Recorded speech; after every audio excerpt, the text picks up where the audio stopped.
नमस्ते, म डाक्टर हरि रिजाल। यस Kathmandu pain management सेन्टरमा चाहिँ म दुखाइ विशेषज्ञको रूपमा कार्यरत छु। हामीले यस सेन्टरमा विभिन्न दीर्घकालीन दुखाइहरूको आधुनिक प्रविधिका साथ सफल उपचार गर्दै आएका छौँ। आज हामीले चाहिँ यो लामो समयसँग शरीर दुख्ने समस्या यो फाइब्रोमाइल्जियाको बारेमा चाहिँ कुरा गर्न गइरहेका छौँ। मांसपेशी र नरम तन्तुहरू यो फेसियाको दुखाइ र कडापनलाई नै फाइब्रोमाइल्जिया भन्ने गरिन्छ है।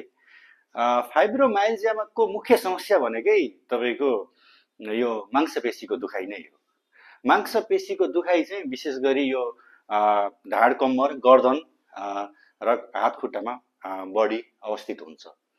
दुखाइ यतिसम्म गम्भीर हुन्छ कि मानिसहरूको यसले दैनिक कार्यलाई नै प्रभावित बनाएको हुन्छ र मानिसहरू आफ्नो दुखाइ निर्मूल पार्नको निम्ति विभिन्न ठाउँहरूमा जाने चेक जाँचहरू गर्नुहुन्छ। र अरू यसको समस्याहरू भनेको चाहिँ एकदम धेरै थकान महसुस हुने र दुखाइको साथसाथै हात खुट्टामा झमझम पनि यस्तो समस्यामा हुने गर्दछ। र मांसपेशीका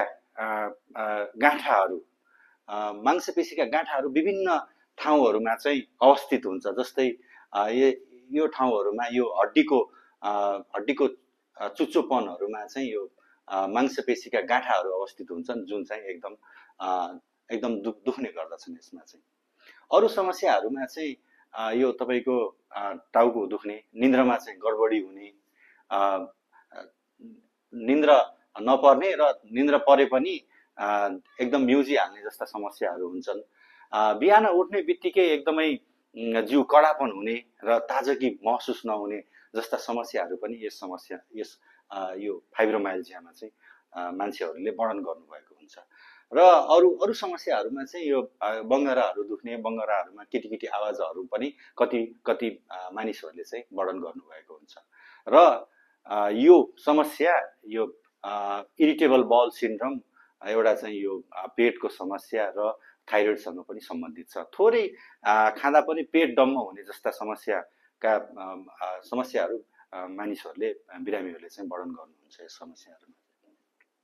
अहिलेसम्म यो फाइब्रोमाइल्जियाको ठोस जाँच, पत्ता लगाउने ठोस जाँच अहिलेसम्म जानकारीमा चाहिँ आएको छैन र मानिसहरूले अथवा बिरामीहरूले भनेका कुराहरू, दिएका कुराहरू, हिस्ट्री र चिकित्सकको जाँचहरूबाट नै यसलाई पत्ता लगाउने गरिन्छ।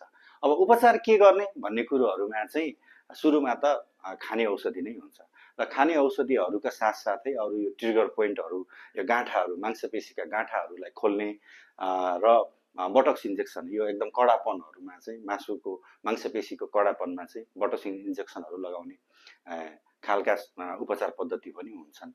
र यी यस्ता उपचार पद्धतिले ठिक भएन भने नसाबाट दिने औषधिहरू, कति चाहिँ नसाबाट दिने औषधि जस्तै यो केटामिन इन्फ्युजन र लिडोकेन इन्फ्युजनले पनि कति मानिसहरूमा चाहिँ राहत प्रदान गरेको हाम्रो यो स्टडीहरूले, रिसर्चहरूले चाहिँ देखाएको छ।